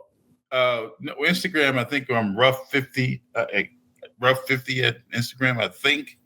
I have Instagram, I have X, I have Facebook, TikTok. I got all that stuff. I just don't know. I don't remember the handles. It's all right. We'll get out there to the people. Solo screen, Chris. Let's get ready to go home on episode 34. If you haven't, want to give a special thank you to my guests, Ernest and Gabe. Proud of Gabe graduating. We talked about it at the Mets game, how excited he was for this upcoming year working with the NBA. Earned, not given. So I want to give him his flowers while he's here. Wishing him a successful first year working in the NBA this upcoming season. He's earned the right to be in the seat he's in. Want to give a special thanks to the OG Ernest, the great, for coming on, blesses with his presence. He's a man of many things. He has a lot of connections throughout the world. He's a jack of all trades. Excited for what he's doing with the Yes National Business Plan Challenge. I look forward to hearing from that coming out down the pipe next month. I want to give a special thank you to my dog, Chris, in 1990 Studios, for what they do each and every week, taking care of the rewind as we do with all the guests we've had on. 34 episodes in, 35 will be next week. Train Creech rolling. If you haven't, please like and subscribe to our YouTube channel at 3-1_GSC3, as well as follow us on all our social media platforms at 3-1_GSC3. Next week, we're debuting our YouTube live episode with episode 35, as well as at the end of the month, we'll be having our own live episode from High End Cigars in Scotch Plains, New Jersey, where I'm a member at, the youngest member. So shout out to my High End family crew. Nice. As well as getting ready to gear up for NFL Sunday this upcoming Sunday. Patriots is going to get a win. Not sure about Dallas, but we'll see. Chris, I know Ohio State should take care of business on Saturday. I look forward to seeing Michigan take care of business at home. And it's been a great episode. Sorry for a little bit going over the budget, but this episode we're going to give the bill to Ernest and Gabe to split, and then we'll be good going into next week. So stay tuned for that. But thank you to everybody. We have our merch drop coming out at the end of the month. Be on the lookout for that. We'll post it out on all of our platforms for merchandise for a fall drop. I know I didn't get you guys anything for the summer. Everything is a little bit crazy, going through different vendors, trying to find the right price, trying to find the right equipment, the right material for what's needed for what we're trying to do. And it's been great. So Monty Moss signing off. I want to thank Ernest, my brother Gabe, and my co-host Bryant Garvin, who's left early in the show. We'll see you guys next week, episode 35. Train keeps rolling, WNBA Finals. And as I always say at the end of every show, I come up with something creative to say before the show ends. And I'm going to leave with this one. Aces M5. Let's go! I was checking out the scouting report, and I don't see nothing but bums. You and your whole entire world know that I am the one.